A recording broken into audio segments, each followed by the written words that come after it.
हरिः ॐ श्री गुरुभ्यो नमः हरिः ॐ ॐ शन्नो मित्रः शं वरुणः शन्नो भवत्वर्यमा शन्न इन्द्रो बृहस्पतिः शन्नो विष्णुरुक्रमः नमो ब्रह्मणे नमस्ते वायो त्वमेव प्रत्यक्षं ब्रह्मासि त्वमेव प्रत्यक्षं ब्रह्म वदिष्यामि ऋतं वदिष्यामि सत्यं वदिष्यामि तन्मामवतु तद्वक्तारमवतु अवतु माम् अवतु वक्तारम् ॐ शान्ति शान्ति शान्तिः ॐ सहना भवतु सहनौ भुनक्तु सह वीर्यं करवावहै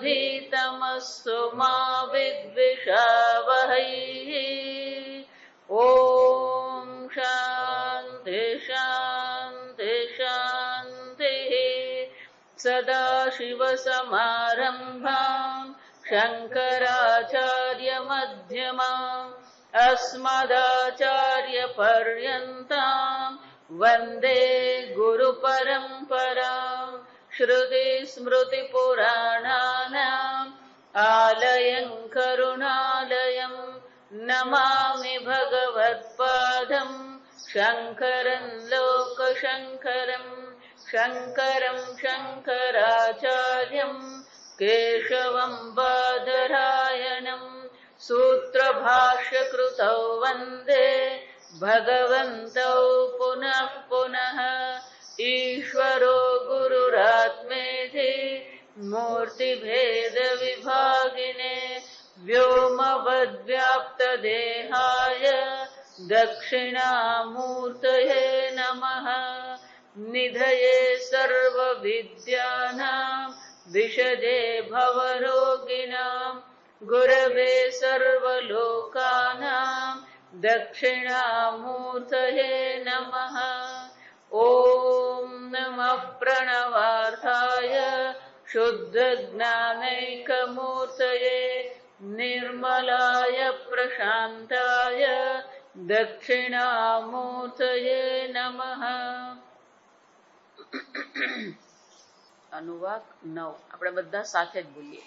ऋतञ्च स्वाध्याय प्रवचने च सत्यञ्च स्वाध्याय प्रवचने च तपश्च स्वाध्याय प्रवचने च दमश्च स्वाध्याय प्रवचने च शमश्च स्वाध्याय प्रवचने च अग्नयश्च स्वाध्याय प्रवचने च अग्निहोत्रञ्च स्वाध्याय प्रवचने च अतिथयश्च स्वाध्याय प्रवचने च मानुषञ्च स्वाध्याय प्रवचने च प्रजा च स्वाध्याय प्रवचने च प्रजनश्च स्वाध्याय प्रवचने च प्रजातिश्च स्वाध्याय प्रवचने च सत्यमिति सत्यवचाराथीतरः तप इति तपो नित्यः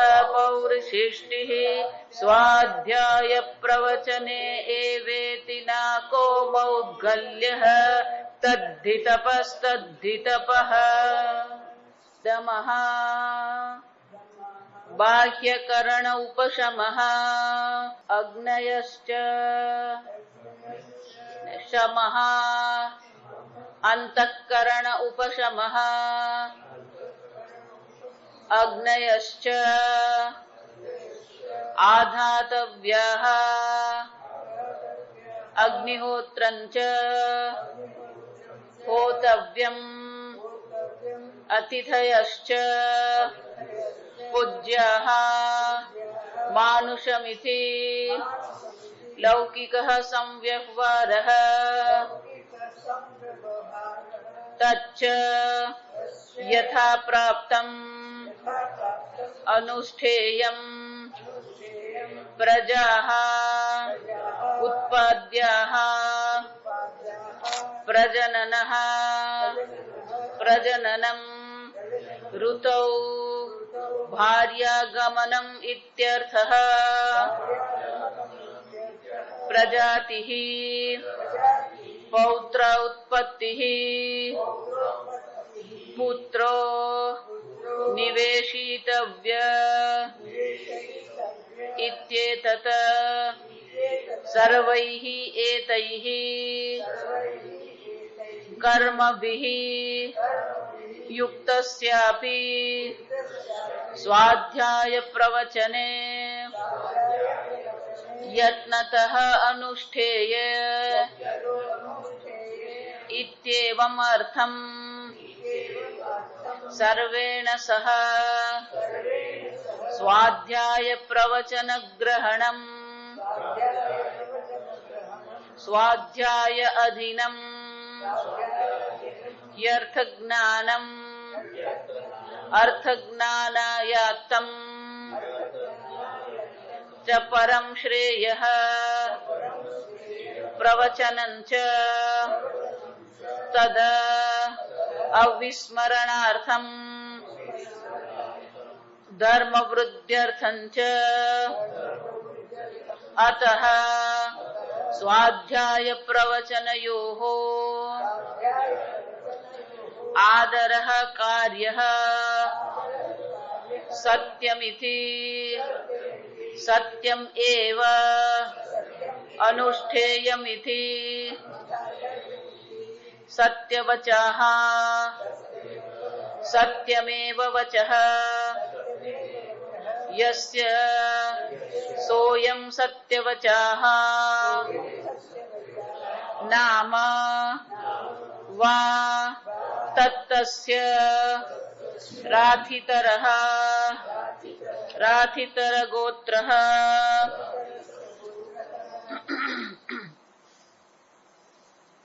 राथितर आचार्यो मन्यते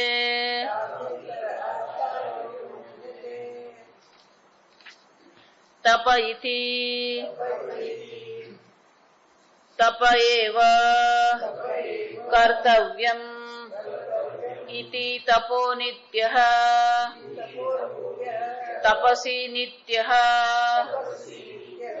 तपः परः तपो नित्य इति वा नाम पौरुषिष्टिः पुरुषिष्टस्य आपत्यम् पौरुषिष्टिः आचार्यो मन्यते स्वाध्याय प्रवचने एव अनुष्ठेये इति नाको नामतः मुद्गलस्य आपत्यम् मौद्गल्यः आचार्यो मन्यते तद्धि तपस्तद्धि तपः तद्धि तपस्तद्धि तपः यस्मात् स्वाध्याय प्रवचने एव तपः तस्मात् ते एव अनुष्ठेये इति उक्तानामपि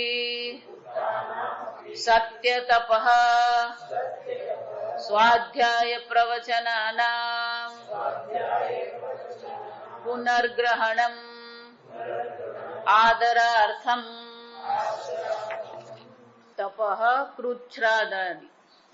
ચાંદ્રાયણ વ્રતની વાત કરી કે આ તપશ્ચર્યા પણ આપણા જીવનમાં રોજ હોવી જ જોઈએ. જો એટલા માટે જ આપણી સંસ્કૃતિ જોઈએ તો કોઈક ને કોઈક પર્વત ચાલતા જ હોય. જાન્યુઆરી આવે એટલે મકર સંક્રાંતિ હોય, પછી ફેબ્રુઆરી માર્ચ એટલે મહાશિવરાત્રી આવે, પછી રામનવમી આવે, નવરાત્રી ચૈત્ર નવરાત્રી આવે, શંકરાચાર્યની જયંતિ આવે, કંઈક ને કંઈક પછી આ અધિક માસ, જો વૈશાખ અધિક માસ ચાલે, પુરુષોત્તમ માસ કે. બીજા બધા વ્યવહારો, લૌકિક વ્યવહાર માટે આ મળ માસ કહેવાય, પણ આધ્યાત્મિક ચિંતન માટે આ માસ કેવો છે? પુણ્ય માસ કહેવાય.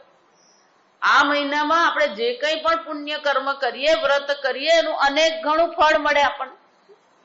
પુરુષોત્તમ અધિક માસ છે, ચતુર્માસ શરૂ થાય. ચતુર્માસમાં પછી ચાલે જન્માષ્ટમી, ગણેશ ચતુર્થી, આમ અનેક પ્રકારના વ્રત છે. પછી નવરાત્રી આવે, દિવાળી આવે. અનેક પ્રકારના વ્રત શાના માટે છે? તપઃ ઇતિ.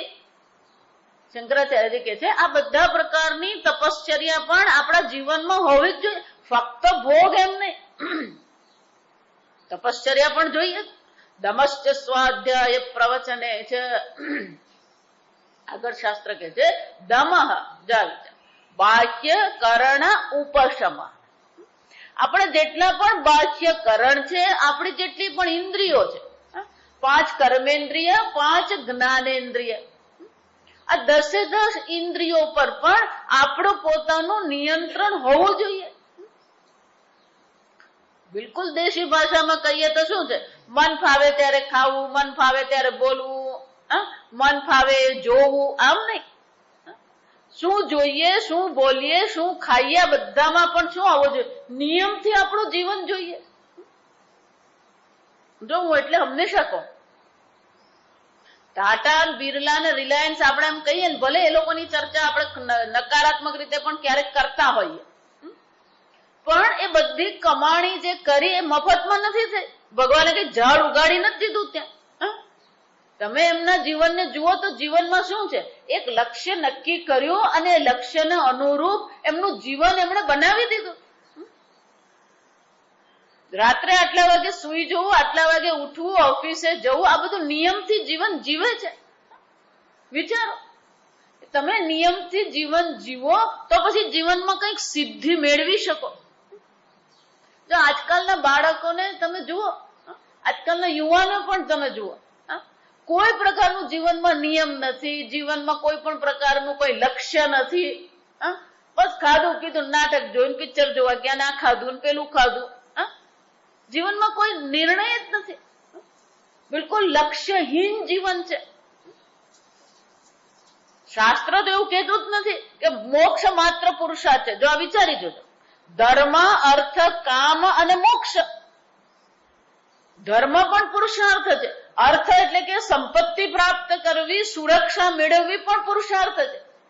કામ એટલે કે ઉપભોગ કરવો, ભોગ પણ પુરુષાર્થ છે. પણ અર્થ અને કામ જો વિચારો, મનુષ્ય જીવનના વ્યવહારિક રીતે વિચારીએ તો ભલે શાસ્ત્રમાં ક્રમ છે ધર્મ, અર્થ, કામ અને મોક્ષ, પણ મનુષ્ય જીવનને જોઈએ તો પહેલો પુરુષાર્થ આપણા માટે ધર્મ નહીં, પહેલો તો અર્થ છે, બીજો કામ પુરુષાર્થ છે, પછી પેલો ત્રીજો ધર્મનો કંઈક વારો લાગે, આપણી ભાષામાં કહીએ. જો વિચાર, છતાં પણ શાસ્ત્રએ તો પહેલા ધર્મ પુરુષાર્થ બતાવે. ખરેખર મનુષ્ય જીવનમાં જોઈએ તો અર્થ, કામ અને પછી ધર્મ છે. છતાં પણ શાસ્ત્રએ ધર્મને કેમ પહેલું બતાવે? કારણ કે શાસ્ત્ર આપણને કહેવા માંગે છે તમે સંપત્તિ પ્રાપ્ત કરો, તમે ભોગ કરો, પણ એ સંપત્તિ અને ભોગમાં કોની મર્યાદા રાખો? આ ધર્મની મર્યાદાથી કરો. ધર્મનું ઉલ્લંઘન કરવાનું નહીં.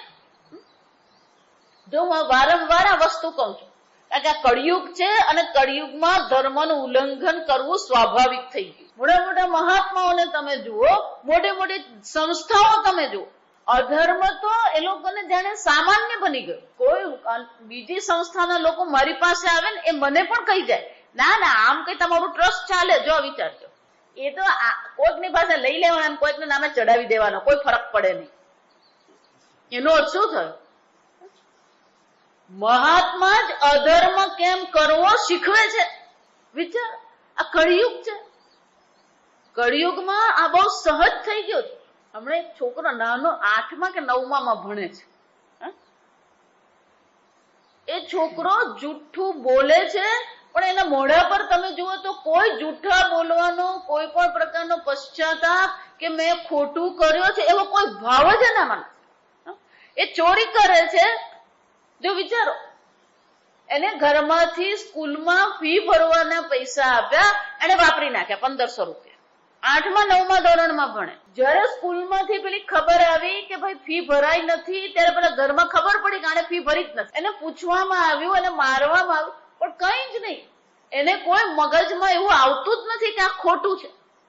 વિચારી જો, એને પકડી પાડવામાં આવે છે કે તે આ તોડી નાખ્યું, આ કેમ તોડી નાખ્યું, જવાબ જ નહીં આપે, એક શબ્દ નહીં બોલે. તમે એને અડધો કલાકનું પ્રવચન આપો, તમે અડધો કલાક એને ખખડાવો કે એને મારો, ચૂપચાપ તમારી સામે જોયા કરે, એક શબ્દ નહીં બોલે.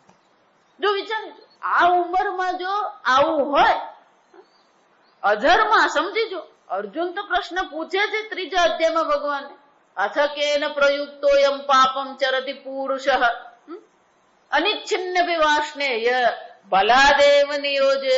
વિચાર, તપ, ધર્મ, ધર્મ આપણા જીવનમાં જોઈએ જ, ભલે ગમે તે હોય. તમે ગૃહસ્થ આશ્રમમાં છો કે બ્રહ્મચર્ય આશ્રમમાં છો. એક સાધકનો મારા પર કાગળ આવ્યો, મારી સાથે એને દુર્વ્યવહાર કરેલો, બહુ દુર્વ્યવહાર કરે. મને લખે કે હું કબૂલ કરું છું કે તમારી સાથે મેં બહુ ખોટું કર્યું છે. જા સાંભળજો, પણ હું પણ ખોટો હતો નહીં. જા વિચાર, તો ત્યાં ખોટું કરેલું કોને કહેવાય? જો તું તે ખોટું કરેલું એમ જો કબૂલ કરે તો તું ખોટો હોય તો જ તે ખોટું કરેલું હોય. જો વિચારજો, એનો અર્થ શું થયો? આ કળિયુગનો પ્રભાવ છે. અધર્મ સહજ થઈ જાય અને ક્યારેય પોતે ખોટો છો એવું કોઈ કબૂલ કરવા તૈયાર જ નથી. જો વેદાંતમાં પ્રવેશ ત્યારે જ થાય જેમ અર્જુને કબૂલ કર્યું ભગવાન આગળ. શું કબૂલ કર્યું? કાર્પણ્ય દોષો અપહત સ્વભાવ. અમારા સ્વભાવમાં કૃપણતા આવી ગઈ છે. આ કૃપણતા રૂપી દોષથી મારો સ્વભાવ હણાઈ ગયો છે. ધર્મ સમૂઢ ચેતા ચિત્ત બુદ્ધિ. અમારી બુદ્ધિ કેવી થઈ ગઈ છે? ધર્મ બાબતે સમૂઢ થઈ ગઈ છે ભગવાન. આમ અર્જુને પણ કબૂલ કરવું પડ્યું. ભલે આખા પહેલા અધ્યાયમાં એને ભગવાનને ધર્મની જ ચર્ચા કરી છે અને એને જેટલી પણ ધર્મની ચર્ચા કરી એમાં કશું ખોટું કીધું નથી એને ધર્મશાસ્ત્ર પ્રમાણે. છતાં પણ જ્યારે ભગવાને એને 2 ચાપખા માર્યા, કુતસ્તમ કશ્મલમિદમ, અર્જુન આ તું કઈ વાત કરી રહ્યો છે? ક્લૈબ્યમ માસ્મગમ પાર્થ નૈતત્વયુપપદ્યતે. અર્જુન આ તને શોભતું જ નથી. ત્યારે અર્જુનને ખ્યાલ આવ્યો કે ભગવાન મને ખખડાવી રહ્યા છે. કેમ ખખડાવી રહ્યા છે? મારા વિચારમાં કઈક દોષ હશે, નહીં તો ભગવાન મને આવું કહે નહીં. વિચાર, અને એને પોતે કબૂલ કરી દીધું ભગવાન પાસે. કાર્પણ્ય દોષો અપહત સ્વભાવ પૃચ્છામિ ત્વામ ધર્મ સમૂઢ ચેતા. વિચાર, જ્યાં સુધી આપણે એમ માનતા હોય કે હું જે વિચારું છું ને હું જે કરું છું એ સાચું જ છે, ત્યાં સુધી આ તમારો સંસારનો અંત આવવાનો જ નથી. એટલે શાસ્ત્ર તમારા વિશે જે ચર્ચા કરે છે, શાસ્ત્ર જે ધર્મની ચર્ચા કરે છે અને તમે જે વિચારો છે બંનેનો કોઈ મેળ પડતો જ નથી. ભગવાને ગીતામાં સ્પષ્ટ શબ્દોમાં કહી દીધું, નાયમ હંતિ ન હન્યતે. આત્મા કોઈ કર્મ કરતો પણ નથી અને આત્મા કોઈ કર્મ કરાવતો પણ નથી. કેમ? આત્મા સ્વયં નિર્વિકારી શુદ્ધ ચૈતન્ય છે. આ તમારું સ્વરૂપ છે. તમે નિર્વિકારી શુદ્ધ ચૈતન્યની દ્રષ્ટિએ વિચારો તો પછી શરીર કહીએ, સંબંધ કહીએ, જગત કહીએ, બધી વસ્તુ શું થઈ જાય? કોઈ સંબંધ રહેતો નથી એનો. તો શાસ્ત્રો તો કે છે તમે નિત્ય શુદ્ધ ચૈતન્ય છો, તમે બ્રહ્મ સ્વરૂપ છો, અકર્તા અભોક્તા આત્મા છો. પણ આપણે પોતાના વિશે શું વિચારીએ છીએ? મેં તો જીવનમાં આટલું કામ કર્યું ને આટલું આમ મેળવ્યું ને પેલું કર્યું. એ કર્મમાંથી જ ઊંચા નથી આવતું. કર્મમાંથી આપણી બુદ્ધિ અટકતી જ નથી. અને એટલા માટે કીધું તપશ્ચર્યા. સમજો, તપશ્ચર્યા એટલે આ બધા કર્મનો ત્યાગ થવો જોઈએ, આ ભોગનો ત્યાગ થવો જોઈએ. દમશ્ચ, આપણી ઇન્દ્રિયો પર પણ આપણું નિયંત્રણ હોવું જોઈએ. કોઈક નિયમ જીવનમાં જોઈએ આપણને. દરેકની સાથે પાછું સ્વાધ્યાય અને પ્રવચન છે. એનો અર્થ શંકરાચાર્યજી છેલ્લે આપણને આપશે કે સ્વાધ્યાય અને પ્રવચન તો છોડવાનું જ નથી જીવનમાં. દમશ્ચ સ્વાધ્યાય પ્રવચને છે. દમશ્ચ બાહ્ય ઉપકરણ ઉપશમ. આપણી બધી ઇન્દ્રિયો પર આપણું પોતાનું નિયંત્રણ હોવું જોઈએ. શમ અંતઃકરણ ઉપશમ. શમનો અર્થ શું કરે? આપણા અંતઃકરણ પર, આપણા વિચારો પર, આપણી ભાવનાઓ પર પણ આપણું નિયંત્રણ હોવું જોઈએ. આપણું ભાવનાઓ પર આપણું કોઈ નિયંત્રણ છે ખરું? આપણા વિચારો પર આપણને કોઈ નિયંત્રણ છે ખરું? વિચાર પર જ નિયંત્રણ નથી તો ઇન્દ્રિય પર પણ નિયંત્રણ આવવું અઘરું પડી જાય. વિચારની પણ કોઈ દિશા છે આપણી પાસે? જીવનનું તો કોઈ લક્ષ્ય જ નથી, જીવનમાં કોઈ દિશા જ નથી, પણ વિચારમાં કોઈ દિશા છે ખરી? શાનો વિચાર આવ્યો, કેમ વિચાર આવ્યો, શું વિચાર કરવો, શું વિચાર ન કરવો, કોઈ નિયંત્રણ નહીં. વિચારી જુઓ, જીવનમાં તમે શું સિદ્ધ કરવા માંગો છો? જીવનમાં તમારા નિર્ણયો શું છે? તમે જીવનમાં કોઈક નિર્ણય કર્યો કે નહીં? અને એ નિર્ણય કર્યા પછી એ નિર્ણયને આધારે તમે ચાલી રહ્યા છો ખરા? વિચારમાં તમે વિચારો કે નહીં વિચારો, જો બરાબર સમજજો. તમે વિચારો કે નહીં વિચારો, મનમાં વિચાર તો ઉઠતા જ રહેવાના. મનમાં તો અનેક પ્રકારના વિચારો ઉઠતા જ રહે છે. એ કઈ તમારે પરમિશન લેતા નથી. પણ એ વિચારો પર પણ મનુષ્ય જીવન આપણને મળ્યું, કર્મની સ્વતંત્રતા મળી, તો એ સ્વતંત્રતાનો ઉપયોગ આપણે વિચારો પર પણ નિયંત્રણ મેળવવા માટે કરીએ. કારણ કે છેવટે તમારા દુઃખનું કારણ શું છે? મને એવ મનુષ્યાણામ કારણમ બંધ મોક્ષયો વિષયાસક્તમ હિ બંધાય નિર્વિષયમ તુ મોક્ષાય. આ મનુષ્ય માટે આ બંધન અને મોક્ષનું કારણ છેવટે મન છે. વિષયમાં આસક્ત જે મન છે એ તમારા બંધનનું કારણ છે. આ જગત, આ સંસાર, કુટુંબ, પરિવાર, વ્યવસાય આ બધા બંધનનું કારણ નથી. વિષયાસક્ત મન તમારા બંધનનું કારણ છે. નિર્વિષયમ તુ મોક્ષાય. આ વિષયોમાંથી મનને આપણે પાછું ખેંચી લઈએ એ મોક્ષ માટે ઉપયોગી છે. આમ શાસ્ત્ર કે છે સમસ્ત સ્વાધ્યાય પ્રવચને જ વિચારો પર પણ આપણે નિયંત્રણ મેળવીએ. જો એટલા માટે જ આ જપ ઉપયોગી છે. વિચાર પર નિયંત્રણ મેળવવું હોય તો પહેલું કામ આ જપ છે. આપણું પેલું પુસ્તક છે જપ. તમે જપ કરો એનો અર્થ શું થયો? અત્યાર સુધી તમારા મનમાં વિચારો ઉઠતા રહે છે અને આવે છે ને જાય છે. જો આ વિચાર, હવે તમે નિર્ણય કરો છો તમારા મનમાં કયો વિચાર આવશે. તમે એમ નક્કી કર્યું ઓમ નમઃ શિવાય મંત્ર છે, તો એનો અર્થ શું થયો? તમારા મનમાં વિચાર કયો ઉઠ્યો? ઓમ નમઃ શિવાય. બીજો વિચાર કયો ઉઠ્યો? ઓમ નમઃ શિવાય. ત્રીજો વિચાર કયો ઉઠ્યો? ઓમ નમઃ શિવાય. એનો અર્થ શું થાય? તમારા મનમાં કયો હવે પછીનો કયો વિચાર હશે એનું નિયંત્રણ કોણે કર્યું? તમે કર્યું. ગાયત્રી મંત્ર કરીએ તો એ ગાયત્રી મંત્ર એ વિચાર છે, વૃત્તિ છે. જો વિચારી દો. અને 108 એ માળા આપણે કરીએ તો 108 વાર એટલે કે 10 મિનિટ. જો સમજો, કેટલાક એવાય છે કે જે 3 મિનિટમાં ગાયત્રી મંત્રની માળા કરી નાખે. એ ઉપરવાળો જ જાણે, આપણને ખબર નથી એ કેવી રીતે થાય. ગમે એટલે તમારા વિચારો દોડતા હોય ને ગમે એટલું હોય, પણ ગાયત્રી મંત્ર જો તમે વ્યવસ્થિત રીતે મનમાં વૃત્તિ ઉઠાવીને મનમાં જપ જો કરો તો 7 થી 8 મિનિટ તો થાય જ. જો આ સમજ, લોકો 3 મિનિટમાં પતાવી દે. એનો અર્થ શું થયો? પેલું ગાયત્રી મંત્ર બોલાયો કે નહીં બોલાયો ગાયત્રી પોતે જ જાણતા હોય.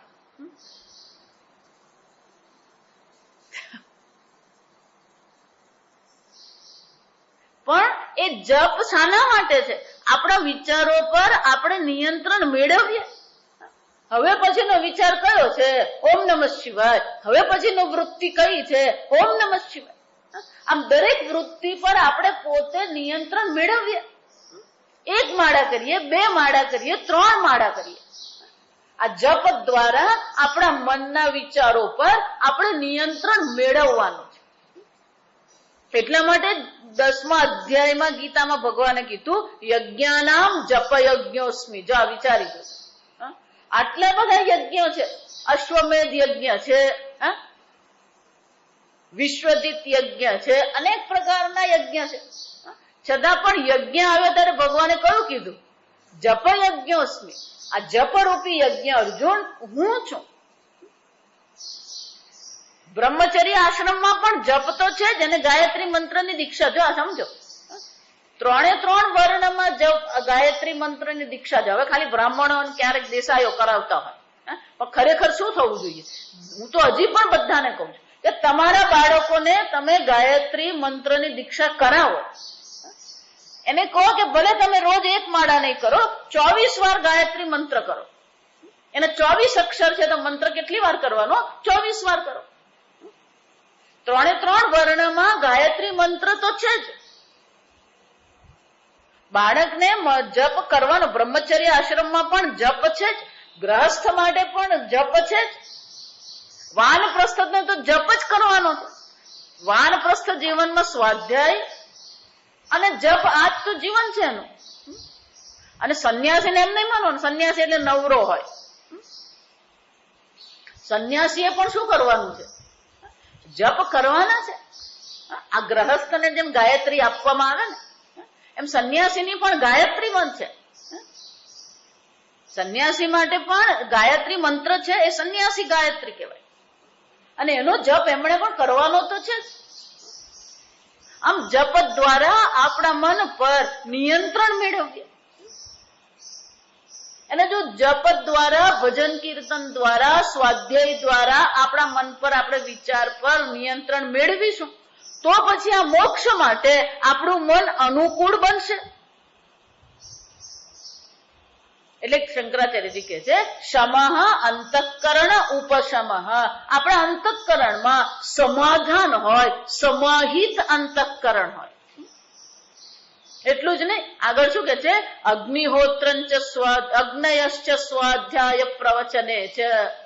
અગ્નયશ્ચ, જો આ સમજો કે આ અગ્નિ જે છે એ અગ્નિ પણ શું હોવું જોઈએ? આપણા જીવનમાં આ અગ્નિનું પણ મહત્વ છે.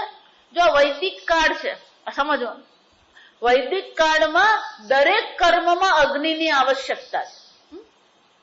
અને એટલા માટે કે છે અગ્નયશ્ચ આધાતવ્ય. આ અગ્નિ જે છે એ અગ્નિમાં પણ શું થવું જોઈએ? આહુતિ આપવી જોઈએ. આપણે રોજ અગ્નિમાં આહુતિ થવી જોઈએ.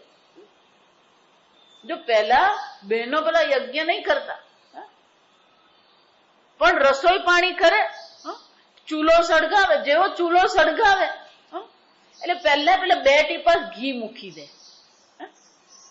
હવે આ ચૂલામાં તો થાય નહીં, ગેસના ચૂલામાં. જો આ સમજો. એટલું જ નહીં, પછી પેલો ભાત રંધાઈ જાય, તૈયાર થઈ જાય, તો એમાંથી પણ થોડોક 1 કોળિયો ભાત લઈને ક્યાં મૂકે? એ ચૂલાના અગ્નિમાં મૂકે. કેમ? અગ્નિ દેવતાએ આ ભોજન તૈયાર કર્યું, તો ભોજનમાં અગ્નિ દેવતાનો પણ ભાગ છે. આપણે જ બધું સ્વાહા કરી જવાનું નથી. વિચાર, એમણે આપણને આ ભાત રાંધી આપ્યા, તો ભાત ખાવામાં એમનો ભાગ ખરો કે નહીં? આપણે જ બધું સ્વાહા કરી જવાનું. વિચાર, અગ્નયશ્ચ સ્વાધ્યાય પ્રવચને છે. આમ અનેક દેવતાઓ, સૂર્યનારાયણ, ચંદ્ર, આ દેવતાઓ આપણા જીવનમાં કામ કરી રહ્યા છે. એ દેવતાઓનો પણ આપણા જીવનમાં ભાગ છે. આજે તો બધું હું જ કરું. જો વિચાર, તારું મારું સહિયારું, મારું તે મારું. જો આ વિચાર, આ કળિયુગની વ્યાખ્યા શું છે? તારું મારું સહિયારું અને મારું એ મારું, એમ નહીં, બધાને જ વેચીને. અગ્નયશ્ચ સ્વાધ્યાય પ્રવચને ચ અગ્નિહોત્રંચ સ્વાધ્યાય. ગ્રહસ્થ છે તો અગ્નિહોત્રમ હોતવ્યમ, અગ્નિહોત્ર કર્મ પણ રોજ રોજ થવું જ જોઈએ, રોજની આહુતિ થવી જ જોઈએ. સૂર્યોદય પહેલા 3 આહુતિ, મધ્યાહન 3 આહુતિ અને સૂર્યાસ્ત વખતે પણ 3 આહુતિ. આ બધું જતું રહ્યું, જીવનમાં કોઈ નિયમ જ નથી. અને એટલે કે છે અગ્નિહોત્રમ ચ સ્વાધ્યાય પ્રવચને ચ અતિથયશ્ચ સ્વાધ્યાય. જો અતિથિ શબ્દ જ નીકળી ગયો. ખાલી 100 વર્ષ પહેલા નહીં, 60 વર્ષ પહેલા પણ જુઓ તો અતિથિ આપણા માટે શું હતું? પૂજ્ય હતા. અતિથિ દેવો ભવ. અતિથિ એટલે શું? તિથિ એટલે કે તારીખ. સમય નક્કી કરીને આવે એ તિથિ પ્રમાણે આવ્યા કહેવાય. અતિથિ એનો અર્થ શું થયો? તમને કોઈ પણ પ્રકારની જાણ કર્યા વિના કોઈ તમારા ઘેર આવે તો એનું તમે સ્વાગત કરો, એને ભોજન આપો, અને અતિથિ કહેવાય. જો વિચાર, યમરાજ કઠોપનિષદની પણ જે કથા છે એ શાની છે? આખ્યાયિકા શાની છે? યમરાજા ક્યાંક બહાર ગયા હતા અને નચિકેતા ત્યાં પહોંચી ગયો. એના પિતાજીએ કીધું હું તને મૃત્યુમ દદાતી, આ મૃત્યુને તને આપી દઉં છું. નચિકેતા યમલોકમાં જઈને પહોંચી ગયો. પણ તપસ્વી બ્રાહ્મણ બાળક, એટલે પેલો એનો મંત્રીએ કીધું કે ભાઈ તું આવતો ખરો અંદર? તો કે ના, મારા પિતાજીએ મારું દાન યમરાજને કર્યું છે, એટલે જ્યાં સુધી યમરાજા આવે નહીં ત્યાં સુધી હું કઈ કરી શકું નહીં, કારણ કે હવે હું કોની સંપત્તિ છું? યમરાજની સંપત્તિ છું. યમરાજા આવ્યા 3 દિવસ, જો સમજો, અનશનન 3 દિવસ 3 રાત નચિકેતા ખાધા પીધા વગર ત્યાં બેસી રહ્યા. આપણે પેલું એક ટાણું કરવું હોય ને તોય માથું દુખતું હોય, તો ખાધા વગર રહેવાય જ નહીં. શું થાય મને કહો? આ બધું માનસિક જ છે. આ સમજ, 60 કિલો વજન હોય અને પછી શું કે ખાધા વગર રહેવાય નહીં.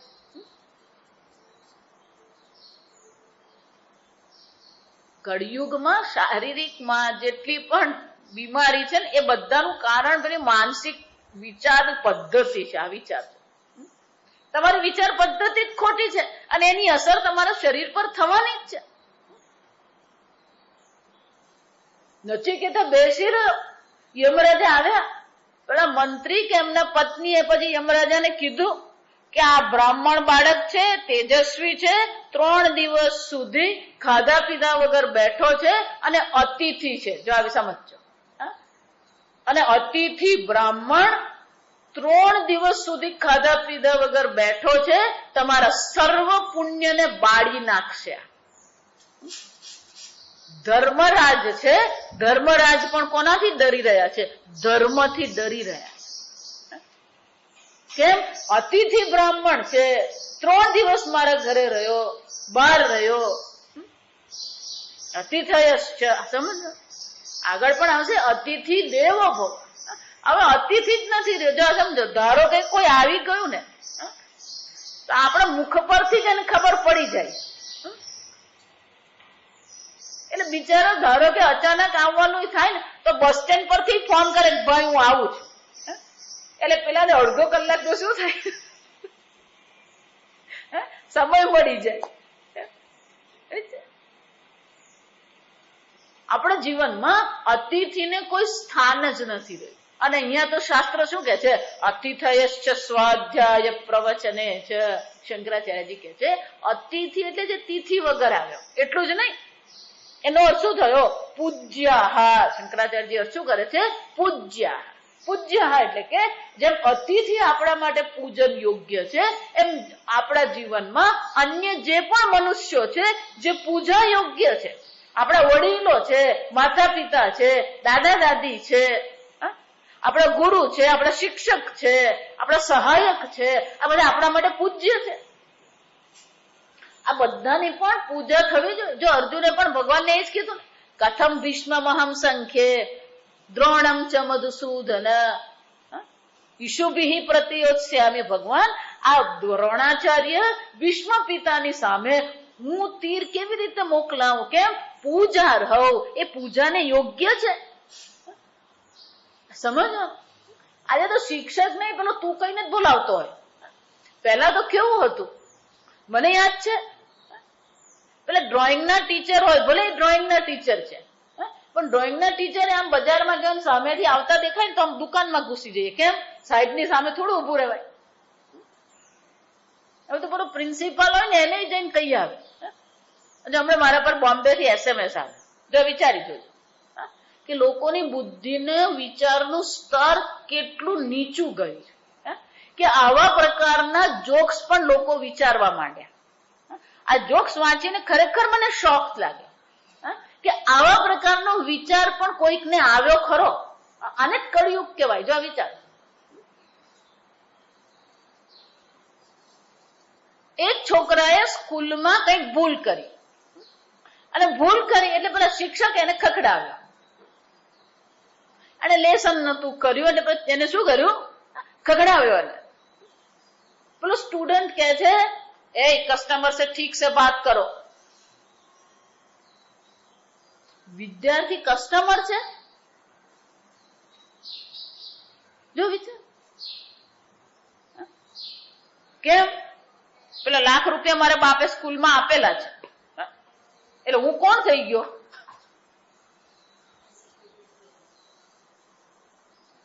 પૂજ્ય. હા, કોને પૂજ્ય કહેવાના? આ વિચાર કેવા છે? છોકરો શિક્ષકને કે હું કસ્ટમર છું ને કસ્ટમર સાથે બરાબર વાત કરો. આ વિચાર જ કેવી રીતે આવે?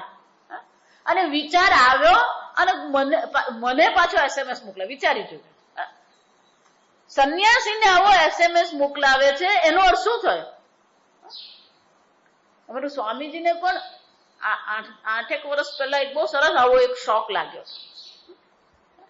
આ લોકો આવીને અમને શોખ મારી જાય ખરા. જો સમજવાનું,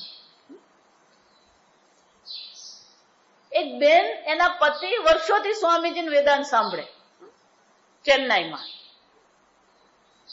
પછી એમના પતિ ગુજરી ગયા. બેન ખરા એ સ્વામીજીના જે સ્ટુડન્ટ જે ત્યાં પરમાર્થાનંદજી છે એમની પાસે સાંભળવા જાય, સ્વામીજી હોય ત્યારે મળવા જાય. એટલે સ્વામીજી આખા પરિવારને ઓળખે. એટલે પેલા બેનની ઉંમર થયેલી ને એટલે એમનો છોકરો શું કરે, સ્વામીજી સ્વાભાવિક જ પૂછ્યું. તો પેલા બેને જે 2 વાક્ય કીધા, સ્વામીજી કે હું સાંભળતો જ રહી કે મારું મોડું બંધ થઈ ગયું. પછી હું એની સાથે વાત કરી શક્યો જ નહીં. કે કેમ? કે હા સ્વામીજી, આમ તો પેલી સરકારી નોકરી છે એને 16,000 મળે છે, પણ 16,000 ઉપર બીજા 15-20,000 દર મહિને મેળવી લે ખરો. જો સમજ, એનો અર્થ શું થયો? સ્વામીજી કે આ મને કહે છે અને એના આંખમાં કોઈ શરમ નથી. વિચારો, અતિથયશ્ચ સ્વાધ્યાય પ્રવચન દ્વારા ઉપનિષદ આપણને કહે છે આપણા જીવનમાં અનેક પૂજ્ય લોકો છે અને પૂજ્ય જ્યાં હોય ત્યાં આપણે મર્યાદાથી વર્તન કરીએ. આપણે એને ગુજરાતીમાં મર્યાદા કહેવાય. આજે મર્યાદા જેવું રહ્યું છે ખરું? કઈ મર્યાદા છે? અને જો મર્યાદા જ નથી તો પરદેશની સંસ્કૃતિ અને આપણી સંસ્કૃતિનો ફરક શું રહેવાનો? અમેરિકા તમે જાઓ ને, ત્યાં રાત્રે 9-10 વાગ્યા પછી કોઈના ઘરે તમારાથી ફોને નહીં થાય. ઘરે જવાનું તો બાજુએ રહી ગયું. આ સમજો. 9-9:30 પછી તમે કોકના ઘરે ફોન કરવું એ પણ શું કહેવાય? અયોગ્ય કહેવાય. ત્યાં રાત્રે કોઈના ઘરે ફોન નહીં થાય. આપણે તો 11 વાગે પેલું યાદ આવી ગયું, ફોન કરીને શું કરવાનું? પેલો બાપો ઊંઘી ગયો ને એને ઉઠાડીને 11 વાગે, અલે ભાઈ જો કાલે જવાનું છે, હા તું યાદ રાખજે. વિચાર, પૂજ્ય. હા, આપણા જીવનમાં ઘણા બધા લોકો છે જે આપણા માટે પૂજ્ય છે. અને એમનો આદર, એમનું સન્માન, એમની મર્યાદા આપણે રાખતા શીખવાનું છે. બધાની સામે બધું જ બોલવાનું, બધાની સામે બધું જ કરવાનું નહીં. મર્યાદા આપણા જીવનમાં હોવી જોઈએ. કાલે બીજો SMS આવજો.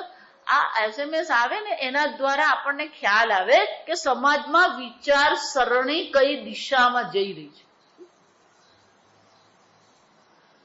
પેલો નાનો છોકરો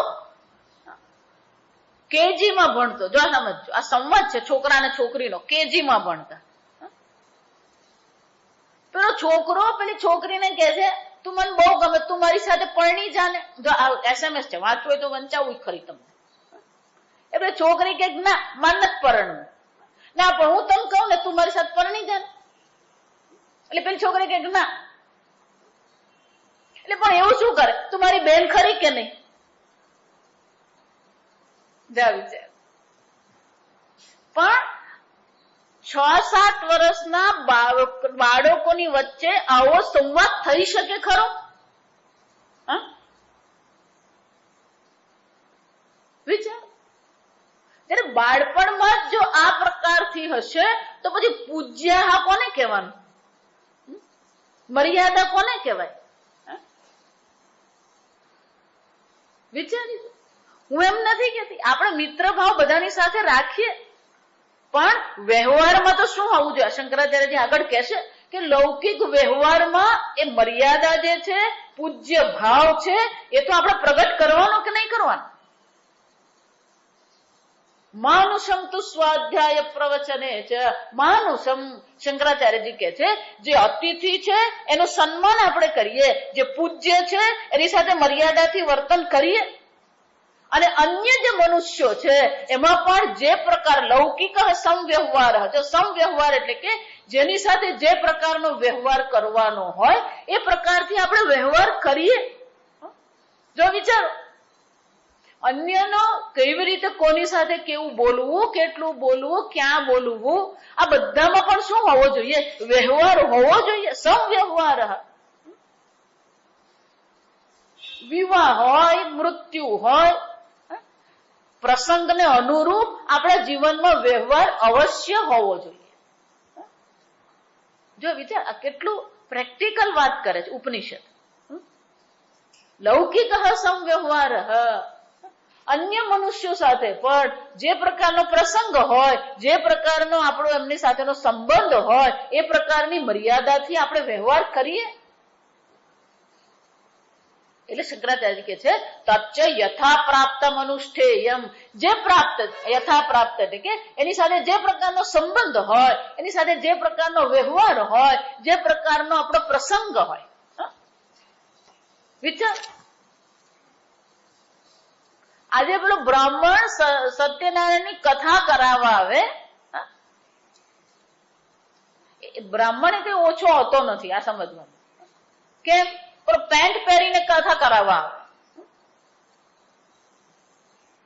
જો પેન્ટ પહેરીને કથા કરાવવા આવે એમ નહીં.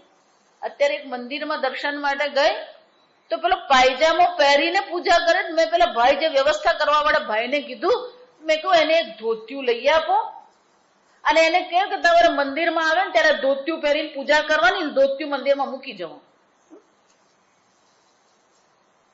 2 દિવસ પછી પાછી દર્શન માટે ગઈ તો એ જ હાલત. એટલે પેલા ભાઈની સામે મેં જોયું, ખાલી જોયું, જો સમજજો, એટલે સમજી ગયા. ક્યારેક છે ને બોલવાની જરૂર નહીં પડે, પણ છતાં આપણને આદત બોલવાની. જેવું મેં પેલાને જોયું ને એટલે નજર ફેરીને સીધું આ વ્યવસ્થાપક ભાઈની સામે મેં જોયું, એટલે સમજી ગયા કે હું શું કહેવા માંગુ છું. જો અનેક મર્યાદા કહેવાય. એ સમજી ગયા. મને કે 2 દિવસથી એને હું કહું છું પણ કે સ્વામીજી માનતો જ નથી. અને એ બ્રાહ્મણ સત્યનારાયણની કથા કરાવવા આવે. બ્રાહ્મણ છે, જો સમજો, બ્રાહ્મણ હંમેશા પૂજ્ય હોય, છતાં બ્રાહ્મણ સાથે આપણે વાત કરીએ ત્યારે તુકારથી વાત કરીએ. તમે કહેવાય આપણે તૈયાર નથી. ભલે ને 30 વર્ષનો છે, ભલે તમે 60 વર્ષના છો, પણ આજે તમારે ત્યાં એ બ્રાહ્મણ તરીકે પૂજા કરાવવા આવ્યો છે તો તમે કહીને તો બોલાવો.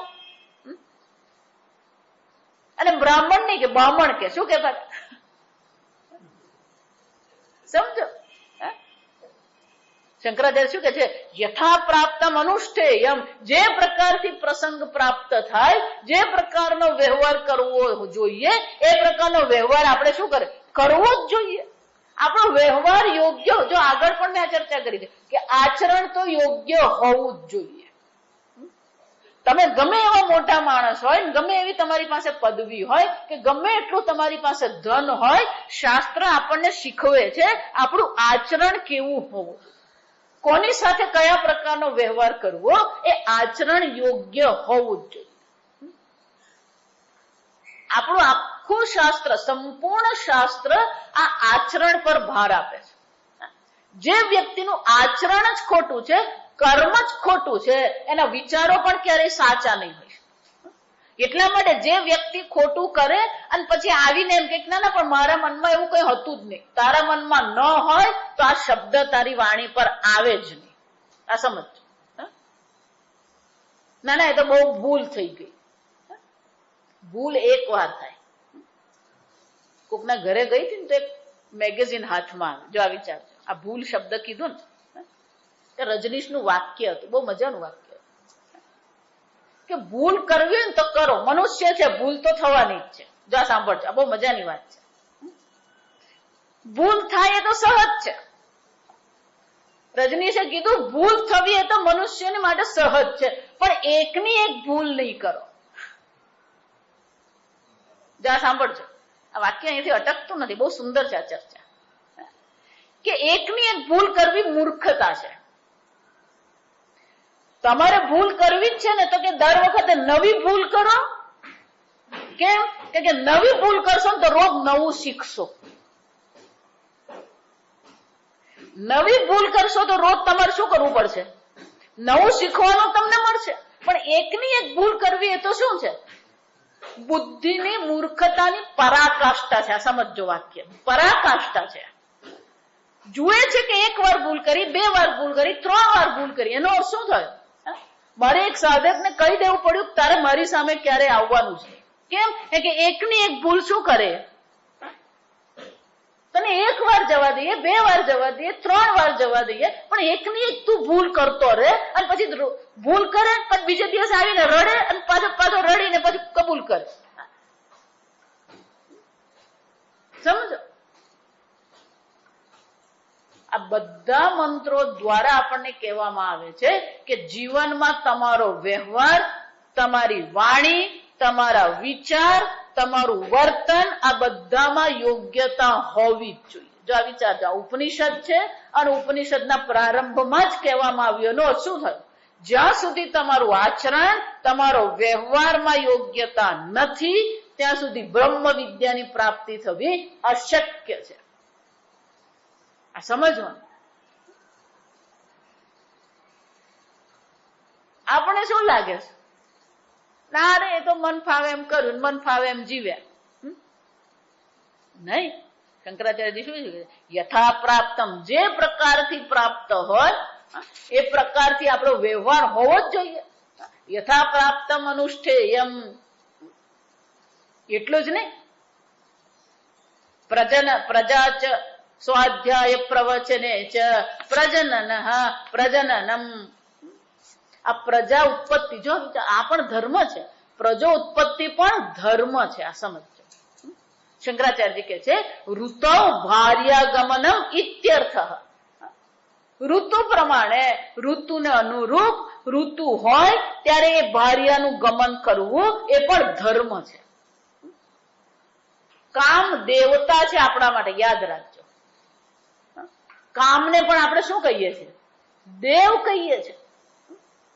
કેમ? પ્રજો ઉત્પત્તિ કરવી. જો હમણાં કુંભ મેળામાં ગઈ તો કાશીથી પ્રજ્ઞાનંદજી મહારાજ આવ્યા. એ પણ ખૂબ વેદાંતનું અધ્યયન કર્યું. હમણાં નૈષ્કર્મ સિદ્ધિ પર થીસીસ લખી છે કાશીમાં. તમારી ચર્ચા નીકળી, બધા બેઠા હતા અને વાતો કરતા હતા. એટલે મેં કીધું સ્વામીજી, આ સરકાર જેટલા સ્લોગન આપે છે, આડકતરી રીતે તમે જુઓ તો બધા સ્લોગનનું લક્ષ્ય આપણી સંસ્કૃતિનો નાશ છે. જો આપણને ખબર પડતી જ નથી આ. અને આપણે મૂર્ખા છીએ કે પેલું જે કહે ને એ સ્વીકારી લઈએ. પહેલા સ્લોગન કયો હતો? હમ દો હમારે દો. જો આ વિચાર.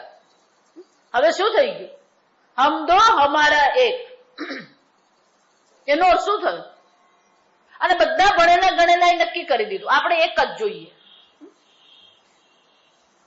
આપણે ત્યાં હજી પણ 30% ગરીબી છે. જો વિચારી જોજો તમે. 30% ગરીબી છે અને ગરીબ લોકોને ત્યાં આખી ક્રિકેટ ટીમ ઉભેલી હોય અને ધનવાન છે, ભણેલા ગણેલા લોકો છે, એક કે વધારે 2 થી અટકી જાય છે. તો વસ્તી કોની વધવાની? ગરીબની વધવાની કે ભણેલા ગણેલાની વધવાની?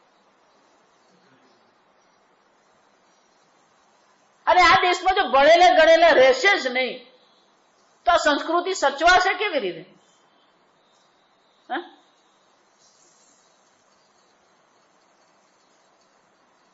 કુંભ મેળામાં એક ભાઈ, જો સમજો, આપણે શાસ્ત્રીજી ત્યાં આવ્યા હતા ને શંકરાચાર્યજીના એમાં, એક ભાઈ એક કથા કરે છે ઘણા વર્ષથી. એમને માટે તો મને ખૂબ સન્માન થઈ ગયું. જો આ સમજો કેમ? કારણ કે ફેબ્રુઆરીમાં એક ક્યાંક કથા કરતા હતા અને એ કથાના જો સમજો આ ભગવાન જયારે કઈક ગોઠવે ને તો આપણને પણ આશ્ચર્યમાં મૂકી દે. એમણે પોતે જ કીધું અમને. અમે બધા સંન્યાસીઓ બેઠા હતા સાંજે, ભોજનની તૈયારી ચાલતી હતી, બધા સંન્યાસી બેઠા, શાસ્ત્રીજી ત્યાં આવ્યા બધી વાતો કરતા હતા. તો એમણે પોતે જ કીધું કે સ્વામીજી મારા ભાગવતના પ્રવચનમાં આ જીવન કેવું ક્ષણભંગુર છે એના પર હું અડધો કલાક મેં ચર્ચા કરી.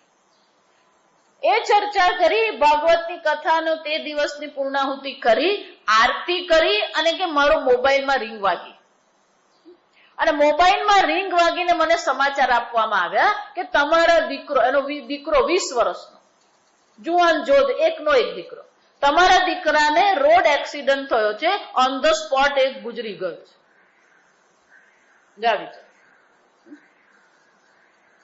તત્કાળ એ કથાની પૂર્ણાહુતિ કરી અને ત્યાંથી નીકળી ગયા. ઘરે ગયા, બધું કર્યું, 12મું 13મું કર્યું એના છોકરાનું, અને 12મું 13મું પૂરું થયું. ત્યાર પછી બીજે જ દિવસથી બીજે ક્યાંક કથા હતી, સપ્તાહ હતી. એટલે પેલા સપ્તાહ વાળા બધા મળવા આવે, બધું કરે. એમણે ચોખ્ખા શબ્દમાં બધાને કહી દીધું નહીં, એ સપ્તાહ ચાલુ રહેશે. આજે દીકરાનું 13મું કર્યું અને આવતીકાલે ક્યાં ગયા?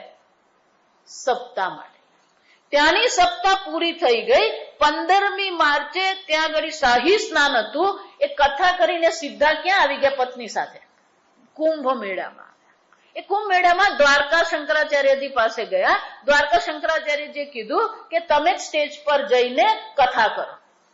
મને કહે કે 15મી માર્ચ થી મેં કથા શરૂ કરી દીધી. પણ એમણે કબૂલ કર્યું. જો આ બધી ચર્ચા કર્યા પછી कि स्वामी जी वो एक बेटा मैंने रखा ना तो अभी मुझे बहुत दुख हो रहा है. जो विचार કે બીજો લીધો હોત તો શું છે? એક ગયો તોય કોઈક આધાર રહેતે મારા માટે. વિચાર. તો ખરેખર માન થાય આપણને કે આવું થયું છે અને છતાં પણ શું છે? કથા છોડી નથી. સ્વાધ્યાય પ્રવચનાભ્યામ ન પ્રમદિત. જો સમજો આ વાક્ય. કારણ કે તમે ધારો કે પણ ઘરે બેસો તો ઘરે બેસીને શું થવાનું છે? પંચાયત જ થવાની છે, અથવા તો દીકરાની સ્મૃતિ જ થવાની છે, દુઃખિત થવાના. એના કરતા તમે કથા કરો તો ભગવાનનું નામ લેવાશે, ભગવાનનું ચિંતન થશે, તમારા દુઃખમાં પણ તમને રાહત થશે. અને બીજી બધી સંસારિક ચર્ચા કરવા કરતા ઈશ્વર ચિંતન કરવું વધારે સારું છે. આમ આપણું જીવન તો છે જ. પ્રજા ચ સ્વાધ્યાય પ્રવચને ચ, પ્રજોત્પત્તિ કરવી એ પણ કર્તવ્ય છે. વિચારો તમે એક કરીને શું કરશો? એટલે હું તો હંમેશા કહું, આગળ પણ આપણે ચર્ચા કરી છે કે પારિવારિક દ્રષ્ટિએ પણ જુઓ તો એક જ બાળક હશે એનો શું થયો? મા બાપ હોય પણ મા બાપની સાથે સાથે કાકા, મામા, માસી, ફોઈ પણ આપણા જીવનમાં આવશ્યક છે. જયારે મમ્મી પપ્પા સાથે કંઈક આપણા મનમાં મતાંતર થઈ જાય ત્યારે એ સુલેહ કોણ કરાવી આપે આપણને? મામા છે, માસી છે, પપ્પા ધારો કે માનતા નહીં હોય, પેલી નાની સાડી પપ્પાની હોય તો માસીને કહીએ માસી પપ્પાને કોને, અને એ સાડી કહી શકે પપ્પાને. જો વિચારી જોજો. પણ એક જ બાળક હશે, એ જયારે લગ્ન કરશે તો એના બાળકને શું થશે? જો એ છોકરો છે તો એના બાળકને કાકા કે ફોઈ નહીં મળે. છોકરી છે તો એને પણ શું થવાનું? મામા કે માસી મળવાના જ નહીં. અને બે હશે તોય ગરબડ છે. બે હોય તોય બે જ મળવાના, બીજું ત્રીજું ચોથું નહીં મળે. બે ભાઈઓ છે તો કાકા મળશે પણ ફોઈ નહીં મળે. બે બહેનો છે તો માસી મળશે પણ મામા મળશે એને નહીં. અને મામા જ નહીં હોય તો તમે લગ્ન કોણ કરાવવાનું? સમજો. આમ આ 2 અને 1 દ્વારા આપણું જે પારિવારિક સામાજિક જે રચના છે એને શું કરવામાં આવી રહી છે? તોડવામાં આવી રહી છે. આ સમજો. ગુરુ નાનક પણ કહી ગયા કે 4 પુત્રો 4 બાળકો ઉત્પન્ન કરવાના. કેમ? 1 બાળક પરિવાર માટે, 1 બાળક દેશની રક્ષા માટે, 1 બાળકને સાધુ બનાવજો. જો વિચારો. અને 1 બાળકને સામાજિક સેવા માટે. આ મહાત્માઓ અમસ્તા કહી ગયા. એ બોલે છે એની પાછળ કંઈક લક્ષ્ય છે. પ્રજા ચ સ્વાધ્યાય પ્રવચને છે. આ પ્રજા ઉત્પત્તિ કરવી, ભાર્ય ગમન કરવું એ પણ કર્તવ્ય કર્મ છે. પ્રશ્નોપનિષદમાં આપણે જોઈ ગયા. આમ અહીંયા શ્રુતિ માતા સ્વયં આપણને કે છે પ્રજો ઉત્પત્તિ કરવી જ જોઈએ. હું તો કહું 3 ને 4 ઉભા કરવા. તમારી પાસે જયારે ધન છે, સંપત્તિ છે, તો પછી તમે રાખી શકો. પેલાની પાસે રહેવાની જગ્યા નથી ને તોય આખી ક્રિકેટ ટીમ ઉભી કરતો હોય. વિચાર. ભણેલા ગણેલા લોકો જ નહીં હશે તો આ સંસ્કૃતિની સાચવણી કેવી રીતે થવાની? કોણ આ સંસ્કૃતિની સાચવણી કરશે? કોણ આ દેશની રક્ષા કરશે? કોણ આ સમાજમાં સેવા કરશે? પેલો એક જ હોય ને એટલે મા બાપ ને દાદા દાદી પછી એને વળગીને બેઠા હોય. પેલો બિચારો એ જાતે ગુંગળાઈ જાય. જો હકીકત તમને કહું છું, આજે પરિવારમાં એવું થઈ ગયું, પેલો એકનો એક દીકરો હોય એટલે માતા પિતા અને બધા એને એવા વળગીને બેઠા હોય કે છેવટે પેલા લગ્ન થાય ને ત્યારે બિચારો ગુંગળાઈ જ ગયેલો હોય. વિચાર. એને કોઈ સ્વતંત્રતા રહે જ નહીં. કેમ? આજે મમ્મી માંદી પડી ને કાલે મામ થયું ને પેલા, એટલે આખો દિવસ બાપડો બિચારો શું કરતો હોય?